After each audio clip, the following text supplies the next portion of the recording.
passed from Judges 16 to Judges 17, we passed from one kind of material to another, because up until this point, the book has been about a series of individuals, heroes that God raised up to deliver Israel from oppressors.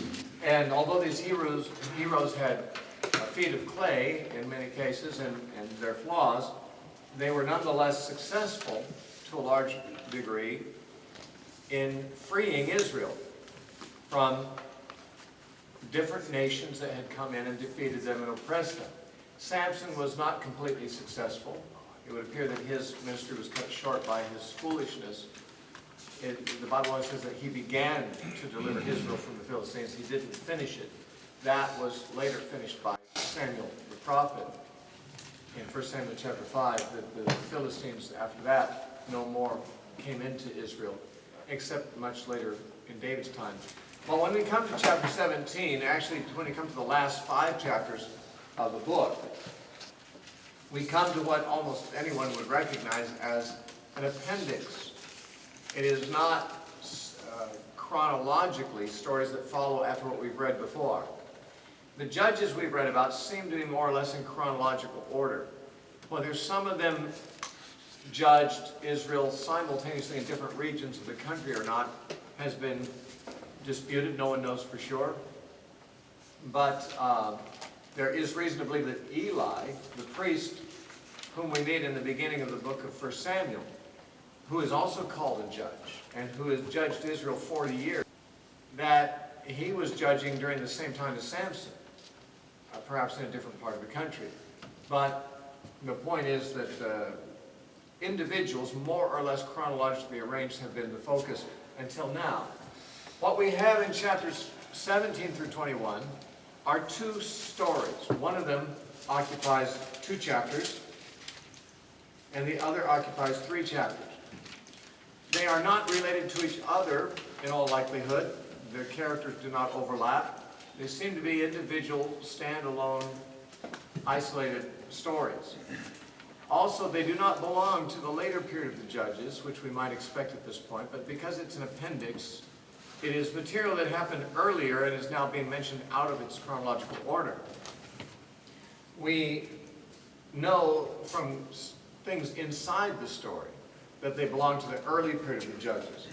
The first of these stories has 2 streams that converge. In chapter 17, we have the story of a man named Micah and his spiritual confusion and his setting up for himself a shrine with an idol in it in his house. The details of that story in chapter 17, and his eventually hiring a Levite to serve as a priest at his home shrine that he has set up. Then in chapter 18, we have another strand of the story. People of the tribe of Dan have had difficulty finding a home. Now, they have been given land in the northern part of the country. They've been given land actually by Joshua, but they were not able to defeat their enemies for lack of faith, apparently, and laziness. And instead of continuing to do what God told them to do and drive out the Canaanites, they decided to look for an easier place to live with less opposition. And so they sent out a scouting team of 5 armed men to scout around for a city or a region that might be a good place for them to go where there wouldn't be too much trouble. And those 5 men come to Micah's town briefly, pass through, and they find out that he has a priest and he has an idol. And eventually they steal it from him and make off with his priest and set up their own religious center in the new city which they conquer, which is Laish, and they name it Dan. The city of Dan, that is thus introduced in this story, becomes the northernmost extremity of the land of Israel. So that afterwards, often when the whole land of Israel is being referred to, they often say from Dan to Beersheba. Dan in the extreme north, Beersheba in the extreme south. That the expression from Dan to Beersheba was simply a term that means the whole land, north to south. That's what this story is. in Judges chapter 17 and 18. And then there's another story that begins in chapter 19, which we'll deal with another time. The time frame of this story, I said, is early in the period of Judges. The main time indicator is that the people of Dan are out looking for a tribal inheritance, although they've been given one. They're not satisfied with it, and they're looking for another. This takes us back to chapter 1, verse 34. When it's talking about the early days, immediately after Joshua has divided the land up to the people, it says in verse 34 of Judges 1, that the Amorites forced the children of Dan into the mountains, for they would not allow them to come down to the valleys. And the Amorites were determined to dwell in Mount Heres. So the people of Dan were not able to drive out the Amorites from their land. This could not be a defect on God's part, who promised to give them the land, but no doubt a defect in their own faith and their own determination. It says the Amorites were determined to dwell in the land. Apparently Dan was not equally determined to take it from them. The amount of determination that is brought to this seems to be the key. When God has promised that you will conquer a certain thing, that doesn't mean it's going to just be handed to you on a silver platter. You have to have a determination to put out the effort to acquire what God has promised to give you through his assistance. Dan did not, and so we find them in this appendix, the tribe of Dan wandering around, looking for a home because they couldn't occupy the land that they were originally given. And thus we have this strange story, followed by an even stranger one after it. So chapter 17 sets up the scene by introducing us to Micah and his household. It says, "Now there was a man from the mountains of Ephraim, whose name was Micah." Of course, he's not to be confused with the prophet Micah, an entirely different man living much, much later. "And he," Micah, "said to his mother, 'The 1,100 shekels of silver that were taken from you, and on which you put a curse, even saying in my ears, here it is with me. I took it.' And his mother said, 'May you be blessed by the Lord, my son,' by Yahweh." Now, this obviously picks up the story after much has already happened. There had been 1,100 shekels of silver that his mother had had. How she happened to have so much money on hand, we don't know, whether this was at one time a rich family or what. Apparently there's no father in the family, so she's probably a widow. And it was stolen from her. Her own son stole it from her. But she didn't know that, although she may have suspected it. And so in his presence, she uttered a curse upon whoever stole it. Now, either out of superstition or out of genuine fear of Yahweh, he did not wish for this curse to come upon him. And so he sought her blessing by confession and restoring the goods. And so as you remember that 1,100 shekels of silver that was stolen, and you cursed the person who took it? Well, that was me, and I want to give it back to you. And so she apparently blesses him, says, "May you be blessed by the Lord," by Yahweh. So she, revokes the curse, and that is perhaps why he confessed in the first place, is that he wanted that curse lifted. He was afraid that it would not go well for him. So when he had returned the 1,100 shekels of silver to his mother said, I had wholly dedicated the silver from my hand to the Lord for my son, to make a carved image and a molded image. Now therefore I will return it to you." Thus he returned the silver to his mother. Then his mother took 200 shekels of silver and gave them to the silversmith. And he made it into a carved image and a molded image, and they were in the house of Micah. Now notice all this reference to the Lord is Yahweh. And yet, it just shows how confused the people were religiously at this time. I believe this first story in this appendix, chapters 17 and 18, perhaps exists simply to illustrate to us how spiritually, how religiously confused the people were at this time. And the other story, I think, is there to show how morally confused they were. First theologically, and then morally.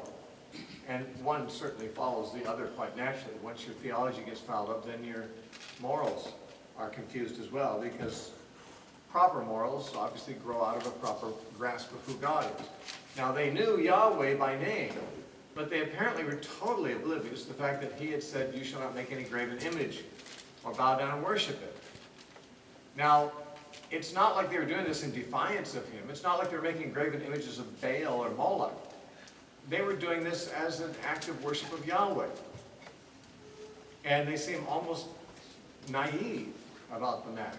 So, you know, I committed this silver to Yahweh to make a graven image. Reminds me of some of the high church traditions, especially Roman Catholic and Eastern Orthodox and so forth, that have images. And they seem totally oblivious to the idea that this is a violation of what God said to do. God said you should not make an graven image and bow down and worship it. And yes, it is done. It just shows that the confusion about who God is exists even in Christianity, in some sectors. And so it did in Judaism. They weren't thinking. They weren't thinking properly. And so they made, it says from the silver, from about a fifth of the silver that was stolen and returned, a graven image and a molded image.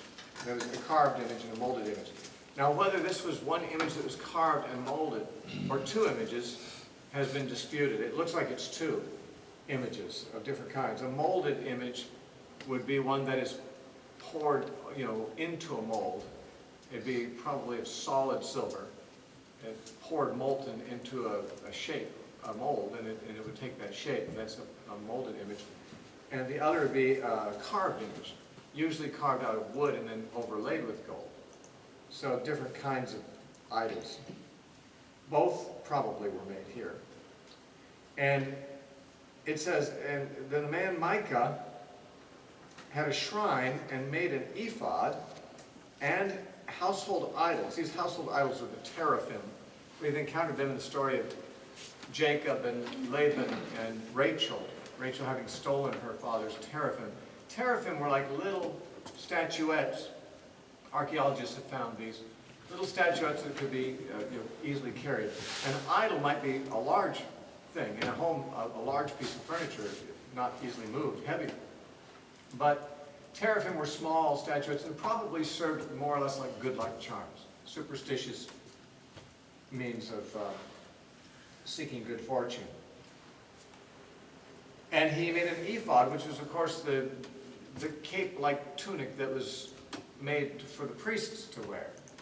And so he consecrated his son to serve as a priest. Now, his sons were not Levites, but it's very possible at this time that the Levites weren't really doing what they should to promote the sanctity of the nation. So it may be that there was a total oblivion to the fact that the Levites were supposed to be priests on the part of Micah, or maybe he knew it, but he also knew that the Levites were not doing their job.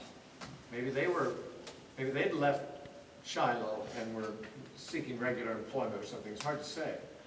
In any case, this man really innovated on the worship of Yahweh. In his own mind, he was worshiping Yahweh, but he was innovating new things that actually are forbidden. And this is the first time we're told. In verse 6, it says, "In those days there was no king in Israel. Everyone did what was right in his own eyes." We have the same part of that statement again in chapter 18, verse 1. In those days there was no king in Israel.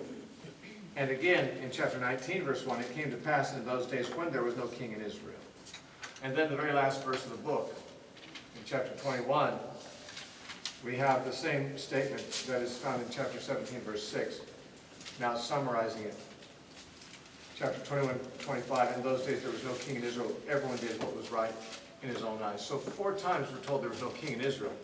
And the first and the last time it mentions, the upshot of that was people did what they thought was right. Now notice what was right in their own eyes. These people were doing the wrong thing, but it was right in their own eyes. They thought they were doing the right thing. But obviously they were not informed by the law of God, because they would have known that what they were doing was wrong. They thought it was right because the law was not apparently being promoted by the Levites as they should. The Levites had the duty of teaching the law throughout Israel to the people. But here there seems to be a totally naive and almost innocent ignorance of the law. They know the name Yahweh because that's associated with their people from earliest times. But worship, they know nothing about the Torah and its dictates about worship. So they apparently just adopt patterns from the pagan worship and say, well, we'll worship Yahweh instead of the pagan god. They seem to have intended well, but they really were misguided. They were doing what was right in their own eyes. Now, there was a young man from Bethlehem in Judah, of the family of Judah. He was a Levite. And now, Bethlehem, Judah, was not a Levitical city. And so this Levite was apparently, had left a Levitical city originally and was moving about looking for another home. He had been in Bethlehem most recently, which is the same place David was later born, and Jesus, but this man was not really a native there, just probably passing through. He was a Levite, and he was sojourning there, which means just staying there temporarily. The man departed from the city of Bethlehem in Judah to sojourn wherever he could find a place. So he just had wanderlust. He was sojourning temporarily in Bethlehem, and then he just decided to find another place to sojourn, hang out, and get some new location. By the end of the story, he finds he had another location from the one he settles in here in the mountains of Ephraim. It says, then he came to the mountains of Ephraim to the house of Micah as he journeyed. Verse 9, and Micah said to him, where do you come from? So he said to him, I'm a Levite from Bethlehem in Judah, and I'm on my way to find a place to sojourn. Micah said to him, dwell with me and be a father and a priest to me, and I will give you 10 shekels of silver per year and a suit of clothes and your sustenance. So the Levite went in. Then the Levite was content to dwell with the man, and the young man became like one of his sons to him. So Micah consecrated the Levite, and the young man became his priest, and lived in the house of Micah. Then Micah said, now I know that Yahweh will be good to me, since I have a Levite as a priest. So we can see that he actually did know that Levites were supposed to be the priests, but in the absence of one, he had consecrated his son to that position, who was not in any sense a Levite. Even this man was not a priest. Not all Levites were priests. There was only one Levitical family that was a priest family, and that was Aaron's family. The rest of the Levites served in various ways in the tabernacle, but they didn't serve as priests. This man was not a son of Aaron. In fact, his lineage appears to be given in chapter 18, verse 30. We're not told until then, at the end of the story, what this priest's name was and more about him. But in Judges 18:30 it says, then the children of Dan set up for themselves the carved image, and Jonathan, the son of Gershom, the son of Manasseh, and his sons were priests to the tribe of Dan until the day of the captivity of the land. So this man's name was Jonathan, and he's said to be a Manassehite, although he's a Levite. So apparently there had been intermarriage between the tribe of Levi and Manasseh, which was never forbidden. Even in Jesus' ancestry, there was marriage between the Levites and the people of Judah, because Mary was of the tribe of Judah, and her cousin Elizabeth was a Levite, of the daughters of Aaron. So the Levites did intermarry. And so this man had Levitical blood and Manassite blood in him. But he had enough Levite in him to make Micah feel like, well, I'm getting closer to doing what seems best, and that's having a Levite priest instead of a non-Levite priest. Now, he offered this man a job as a priest. He said, if you come be a priest in my house, I'll give you 10 shekels, a suit of clothing, and your sustenance. Many of you are probably familiar with the famous sermon by Paris Reidhead called 10 Shekels in a Shirt, where he talks about the wrong motivations for serving God. And he uses this story of this Levite. This Levite should have known better than to compromise his calling, although we don't know how much he knew. The Levite might have been more or less on the same level of ignorance with the general public. He knew he was a Levite, but even the general public knew that Levites are the right people to be priests. But he might not have known much more, or he might have, and he might have compromised what he knew to do. He went in to serve as a priest, though he didn't have priestly pedigree. He served in a shrine that had a silver image in it of a god. He served wearing an ephod that was not the ephod of the priests in Shiloh. In other words, he didn't follow the scripture. He didn't follow God's law. But he was offered a job, and so he did it. He did what he was paid to do, which is, of course, something that a lot of people in ministry do. A lot of times people who enter the ministry have good intentions, that they enter ministry because they want to serve God. But it becomes a career. It becomes the same as, or not the same as, but similar to other jobs in which there's guaranteed income if you do what you're told by your boss. Your boss in this case is an organization called a church. And the church then dictates what you do and what you'll be paid for doing it. Just like Micah did with this Levite. The problem is, once you turn the ministry into a paid profession, then you begin to think of it as a paid profession. You begin to apply to it many of the same principles that people do in other professions. And that is, I could get paid more by someone else. It's a promotion. And this is what this Levite is eventually going to do. The people of Dan more or less steal him from Micah and say, listen, would you want to be a priest over one family or over a whole tribe? Well, over a whole tribe, especially if they pay their tithes, that'd be really much more lucrative. And the priest takes him up on that. In other words, he's basically selling his services to the highest bidder. I won't say that ministers do that all the time now, but, and I'm sure many ministers would turn down a lucrative offer if they felt it compromised their convictions. But for many, the ministry is just a profession. And if you get an offered a better deal somewhere else, you'll go there. In many cases, for some individuals, it's not so much a matter of what would God be leading you to do, but what will make you the most money.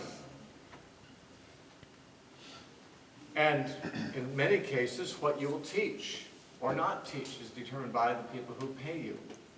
I've mentioned on other occasions a friend of mine who was attending a church of a particular denomination, which I could name, but I won't. And he gave to the pastor recordings of my lectures on, happened to be my lectures on end times, which was a different view.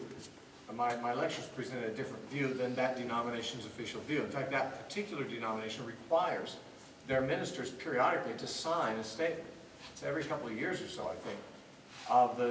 It has a list of all the distinctives of their denomination, including certain eschatological ideas that the denomination stands for.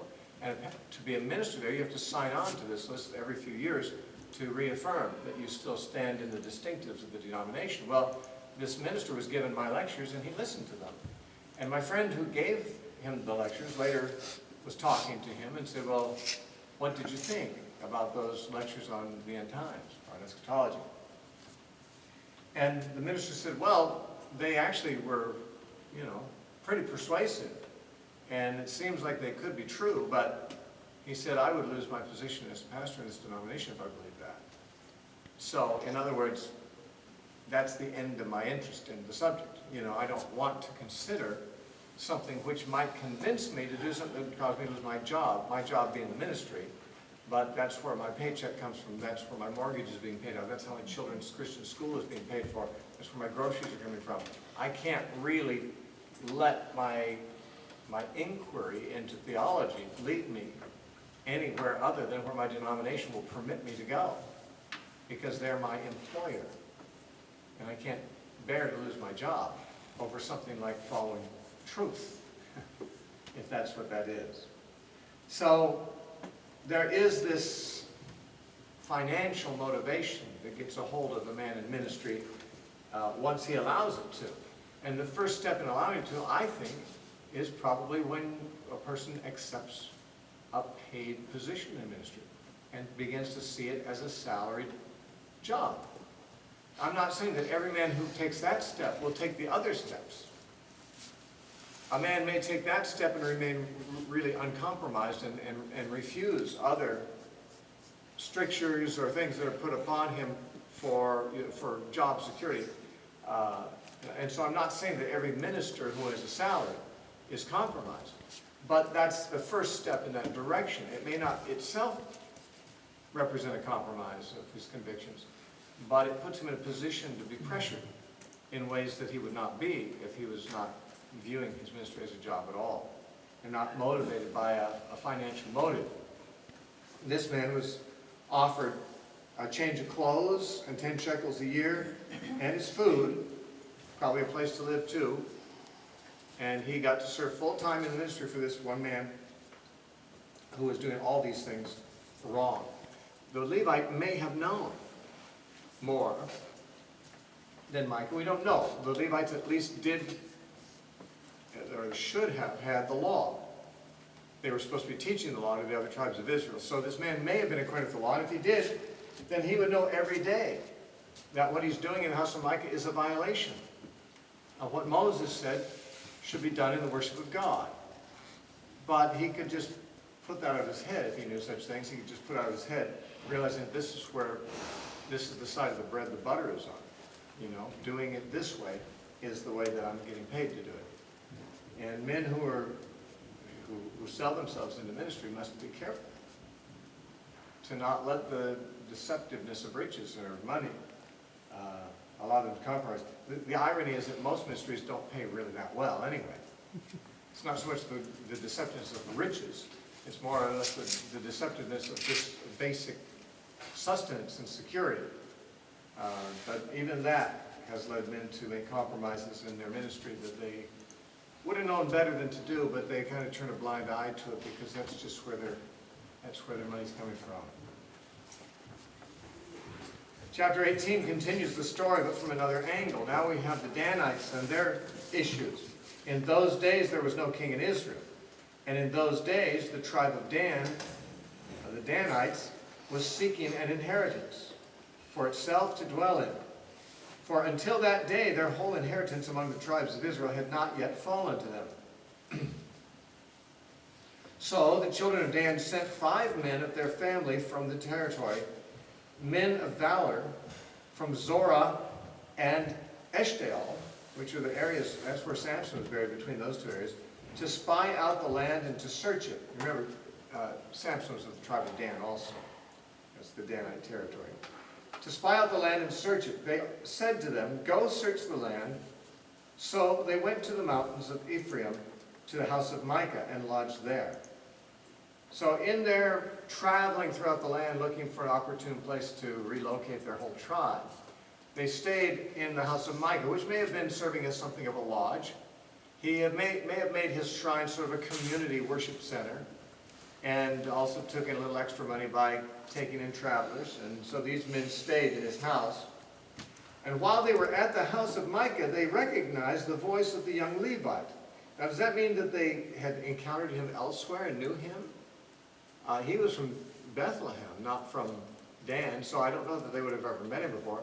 It's possible that Levites talked differently than other people. I don't know if they had a different accent, or if they maybe just talked about things other people didn't talk about so much, that you could tell he was a Levite by his talk. In any case, they recognized him for what he was, and they turned aside and said to him, "Who brought you here? What are you doing in this place? What do you have here?" And he said to them, "Thus and so did Micah for me. He has hired me, and I have become his priest." So they said to him, "Please inquire of God, that we may know whether the journey on which we go will be prosperous." And the priest said to them, whether he just said it on the spot or first inquired of God and came back with this answer, we don't know. But he said, "Go in peace. May the presence of the Lord be with you on your way." So it seems as if he's saying God is on your side in this matter. And perhaps he was, given the fact that they didn't have the guts to take the land that they were given from the Amorites, still, maybe there was a plan B that God would allow, and that's for them to find something that they did have the courage to conquer. So these 5 men departed and went to Laish.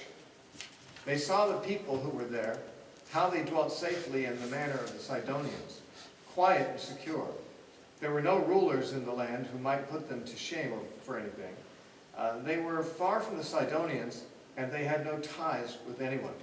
Apparently, Laish was a city made up of Sidonians, which was not Jews. Sidon was, and Tyre were cities north of Israel, outside the territory in Lebanon. And so these were apparently Sidonians who had removed themselves from most Sidonians. They were isolated, and therefore were not part of a coalition that could have come to save them if they were attacked. They were vulnerable. But they had never been attacked, and they're dwelling safely in the manner of, they lived in the way the Sidonians live. I don't know if that is referring to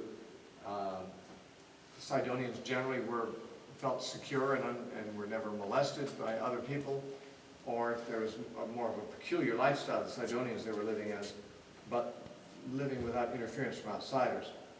There were no rulers, it says, and there were no Sidonians near to really basically team up with them to resist an attack. Then the spies came back to their brethren in Zorah and Eshtaol, and their brethren said to them, "What is your report?" So they said, "Arise, let us go up against them. For we have seen the land, and indeed it is very good. Would you do nothing? Do not hesitate to go, that you may enter and possess the land.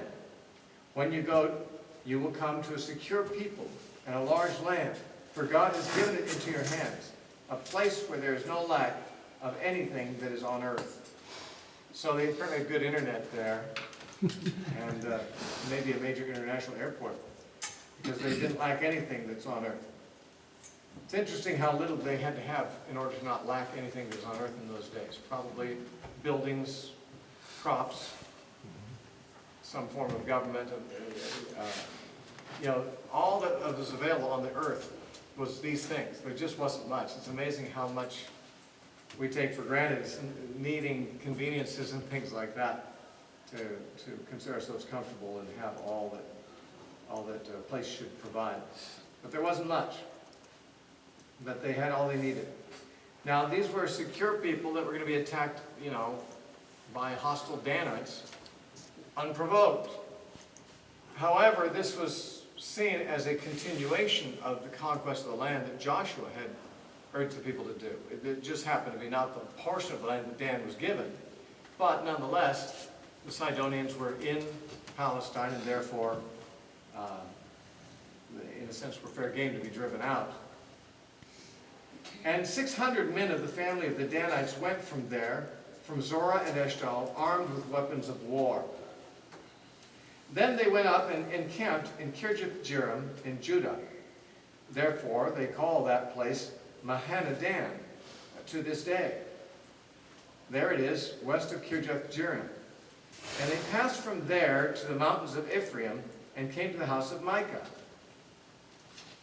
Then the 5 men who had gone to spy out the country of Laish answered and said to their brethren, "Do you know that there are in these houses an ephod, household gods, a carved image, and a molded image?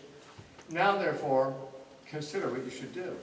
It's just saying, just saying. There's some stuff in there worth a lot of money. Gold image, or molded image, household idols. There's a lot of booty there. Yeah, I'm just saying. You just consider what you're going to do. I'm not making any suggestions here. So they turned aside there and came to the house of the young Levite man. That is, to the house of Micah, and greeted him. Now, it's not saying that Micah is the young Levite man. Micah was his employer, but the house was where they both lived. So it was the house of the young Levite, and of course it was the house of Micah, his own house. The 600 men armed with weapons of war who were of the children of Dan stood by the entrance of the gate.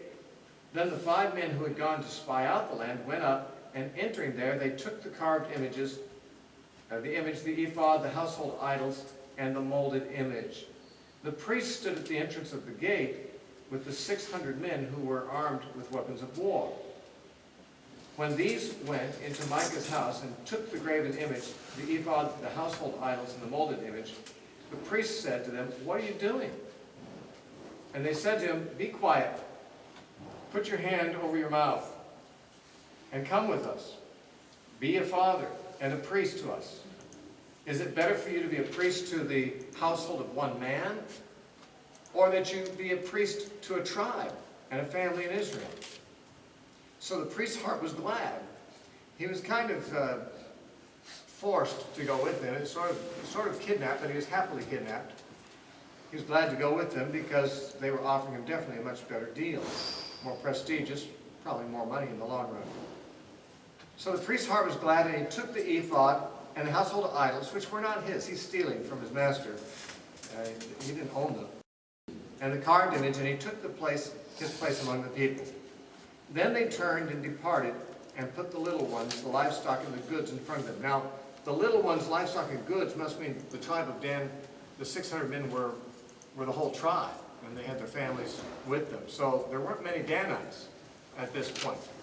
There had been a lot of them in the days of Moses when the censuses were taken, so how they came to be reduced so much, we don't know. Maybe in their half-hearted battles with the Amorites to take their land, they lost the vast majority of their troops.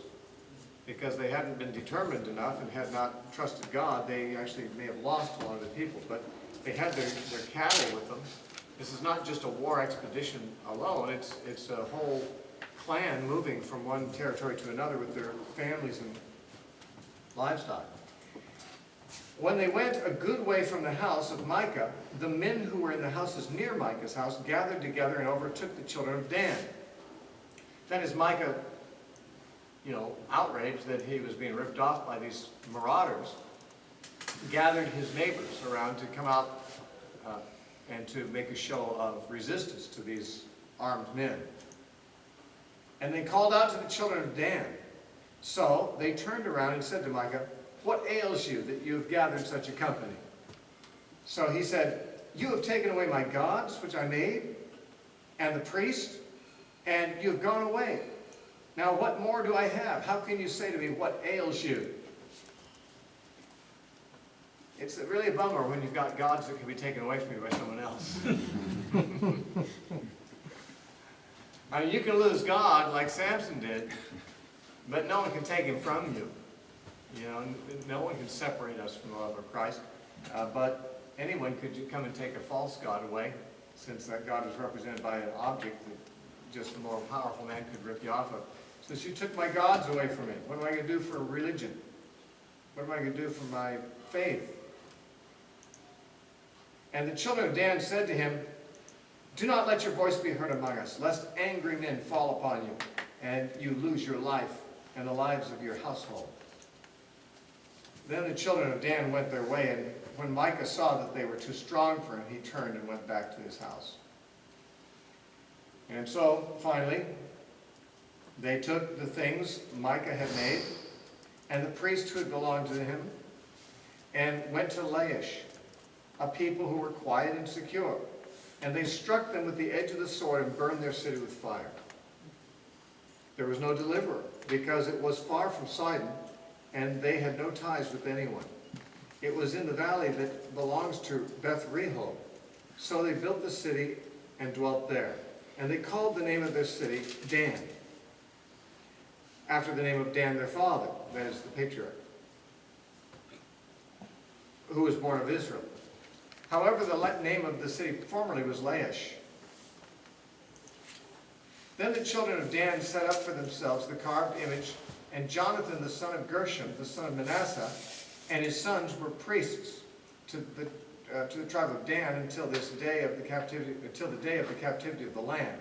So they set up for themselves Micah's carved image, which he made, all the time that the house of God was in Shiloh. Now, there's two indicators of timing here. One is that this was clearly written after Shiloh was no longer the worship center. That happened in the days of Eli, that Shiloh was destroyed and the ark was captured. It's in the 4th chapter of 1 Samuel that this story is told. And so this writer telling the story was able to say, well, all the time the ark was in Shiloh. In other words, it was no longer there when the writer was writing this. So he lived after Eli's time. But he says, all that time, the ark was in Shiloh.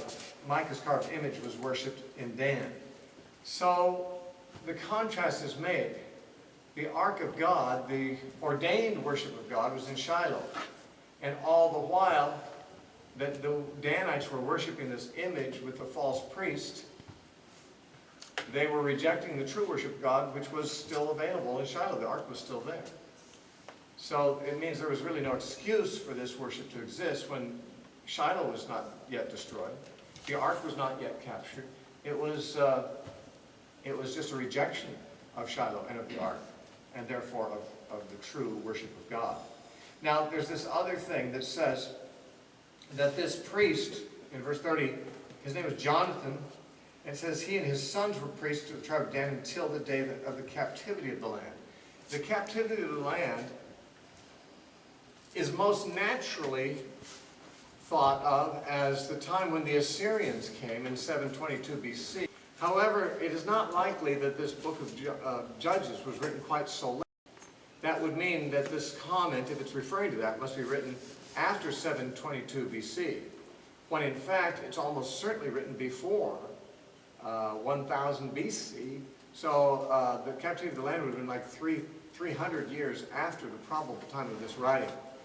A couple of explanations have been given. One is that it is referring to the destruction of and the captivity of Israel in 722 BC, but this particular statement is an insertion by another writer living later. After the Danites stopped worshiping at this particular shrine with this idol and with this priesthood, somebody living at a later time who knew it could say, well, this continued until the captivity of the land. But the story was told by an earlier writer, and it was maybe a later editor that stuck in that notice because he wanted a later generation of readers to know that this condition prevailed for a much longer time after it originally was set up. The other solution is that the captivity of the land is not a reference to what happened in 722 BC, is not when the Assyrians conquered the northern kingdom. There are other notices in the book that suggest that this book was written during the time of Samuel, and therefore before that captivity. But there were numerous captivities of the land. That's the point. The book of Judges records many times the Amorites, the Midianites, or the Mesopotamians, or others came in and held the land captive. And so it could be one of those captivities, perhaps the first time that the northern region of Dan came under captivity from one of these others. That's the time it's referring to, that they worshiped there until the captivity of the land. There could be many incidents that could be referred to by that term, the captivity of the land. So there's no necessity that it be the final captivity of the land that is referred to here. So we have this story about these very confused people. Micah, an Ephraimite, who seemed to really want to worship God. He wasn't entirely honest. He had ripped his mother off. He wasn't really a good, honest man. But he had wanted to set up a genuine shrine, and he wanted God's favor. Because he said, oh, the Lord will really be favorable toward me now because I've got a Levite. And yet, his ignorance of what God wanted, or his assumption that God didn't care so much about what God had said if he was aware of it, was just led to so much syncretism and mixing of his pious intentions to worship Yahweh with the methods of the pagans. And of course the church has done that too. To whatever degree the church either is ignorant of the Bible, and it certainly was to a very large extent in the Middle Ages. Bibles were hard to get your hands on. Or may be aware of the Bible but figure that God doesn't really care whether we follow the Bible or not, and we can adopt pagan traditions to go along with it. To whatever extent that is so, there's religious confusion. Again, the true church in the early centuries soon evolved into the medieval church, which was very much compromised. The Roman church. It they did have the Bible, but they considered that the Bible was not as authoritative as other documents, or other, I shouldn't say other documents, but decisions made by councils. And there was the introduction of pagan practices, images, and the worship of the mother of Christ and so forth. These kinds of things were pagan things in the Roman Empire that just got intruded into Christianity, just like Micah's religion was a combination of the knowledge of the true God somewhat, mixed up with a whole bunch of other pagan ideas. And so this story is there to tell us that in the days of the judges, there was a lot of confusion about religion. And that confusion had to either be because they were ignorant of the law or not giving the law full weight. If they knew the law, they just figured, well, God doesn't require us to keep it. And so the church gets into the same kind of problems whenever they either fail to teach the Word of God, and so that their people are ignorant of it, including their ministers. Or else they teach it, but they don't lay any moral urgency upon the keeping of it. So that people hear what the Bible says, but they just don't have any sense that it matters very much whether they obey. And by the way, it is entirely possible for evangelical ministers to be very ignorant of the Bible. You might not think so because they've been to Bible college and seminary. But I've talked to evangelical ministers, for example, who told me they've never read through the whole Bible before. I've heard men who graduated at the top of their class from evangelical Bible colleges say, one thing we didn't study much is the Bible. We learned we learned some Greek, we learned some Hebrew, we learned homiletics, we learned hermeneutics, we learned, church government, we learned all kinds of things. But Bible, we only studied a few books of the Bible. Sort of a smattering, a sampling. So we get some idea of what, kind of what's in there, And a lot of times once men have been trained at seminary, they don't really do much original study anymore. They figure they've put in their years. Now they're doing the work. The work is sermon preparation, staff management, fundraising, and things like that. So that there's a lot of ministers who really don't know very much what the Bible says. You'd think they would because of their training, but they haven't been trained in the Bible. And so that's the problem. Micah and his Levite are a good example of a bad example. They're a good example of what happens when the Word of God is not really governing the people of God in their worship.